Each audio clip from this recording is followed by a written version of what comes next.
Hello, y'all. Good afternoon. Crystal here with It's a Journaling Thing and Journaling Adventures, Paper, Scissors, Glue, and You. So I wanted to share this box that I covered. It was a copy paper box, and I covered it with some papers that I tea-dyed and I stained with distress inks and distress sprays and all that stuff, and then I went around the edge and distressed the edges. This right here is the papers that I copy dyed.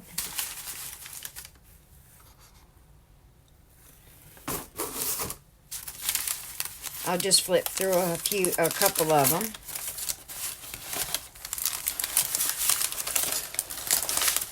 This is loose leaf paper.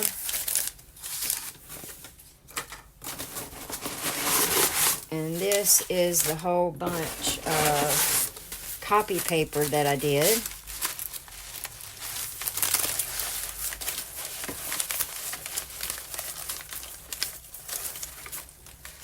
Some of them are ripped, but I'll just use those, I mean, you know, for collaging and stuff like that.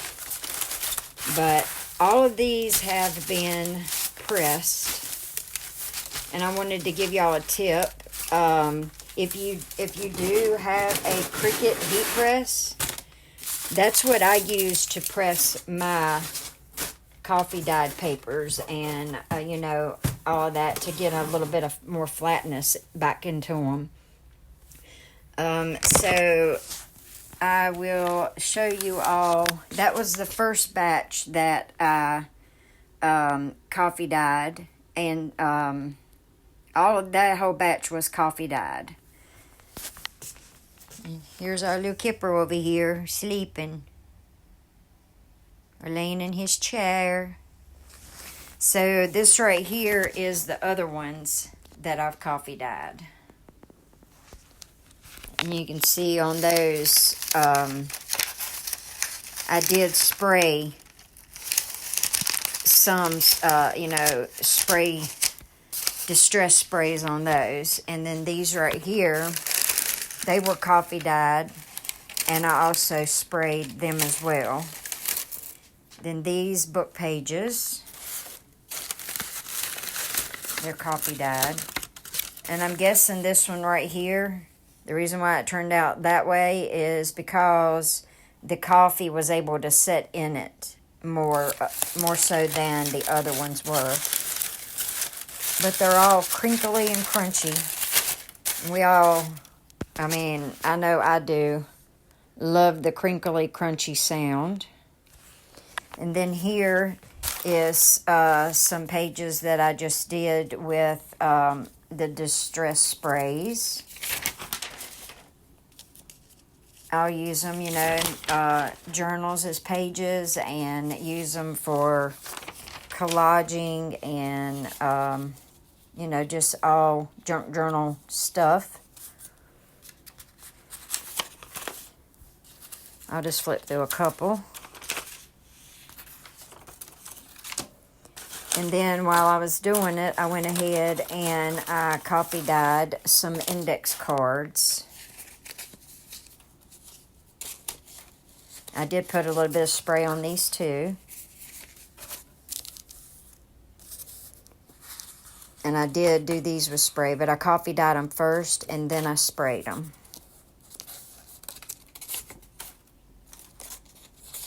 These will make good journaling cards, tags, just all the things. You can see the back of them. But I won't flip through all of those either. I'll just do a quick flip like this. Okay, so I will kind of show you all how I did it. I did save a couple pieces. So what I do is I take a pan and I put instant coffee in hot water, and I mix it up till the coffee dissolves, and then I put it in a pan, and I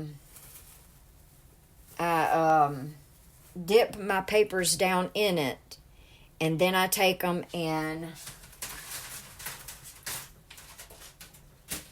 I ball them up like this. And you have to be, kind of careful because they will rip pretty easy. Some paper is more delicate than other paper. And, once you get doing it, you'll see which ones is the best to do this method with.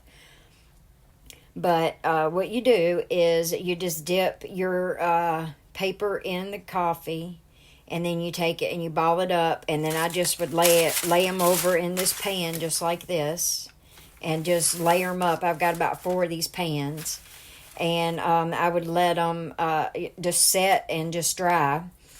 And the ones that is the book page, I did these the same way. Only while they were laying in the pan, I kind of took some of my distress sprays and sprayed them.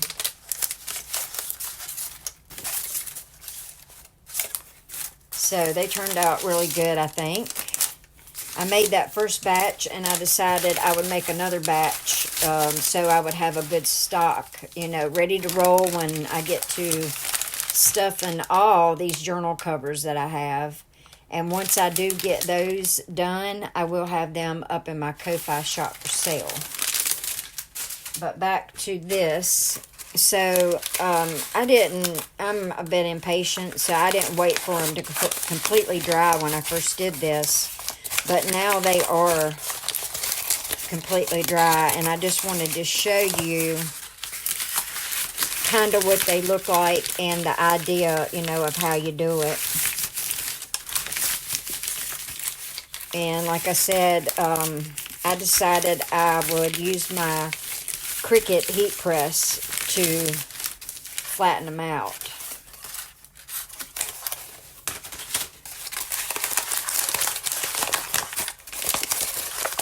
Where I've waited so long to unfold these, I think they are even, worse wrinkled than the other ones.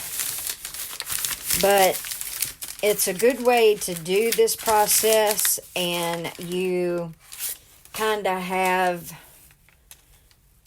I guess, a little bit more room to let them dry rather than hanging each individual page up somewhere or laying them on the floor to dry. I've had times when I've dyed papers and I've had them hanging all over the kitchen. I've had my table covered, the dish drainer, papers hanging on the dish drainer and on the stove and you name it. So this is a good way to, do it, and you can just do it and leave them and let them sit overnight, and probably when you come back to them, they will be dry enough for you to unfold. And I do apologize for all the noise. Let's see. These right here are some that I did also. These were done on graph paper.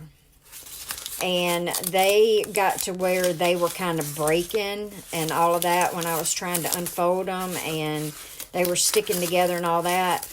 But I just wanted to keep all of it because this is perfect for, collagen and stuff like that. So this is actually some of what I used to cover that box with.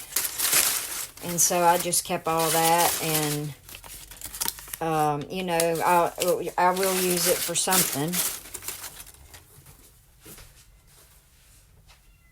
I was thinking of something else I wanted to show you all.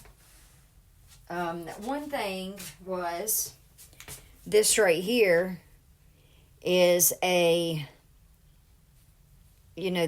distress ink where you distress with. I made it, so I wanted to share that with you all.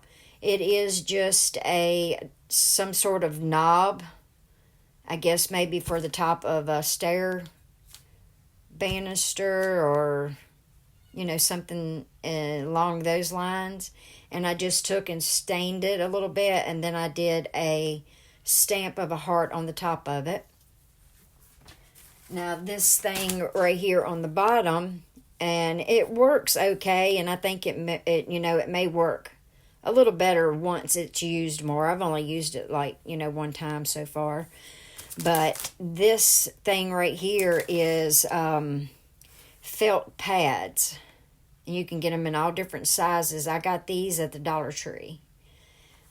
So, that's one way you can make you some ink. Ink blending tools, I think is what it's called. And then this one right here is also some sort of little knobby thing.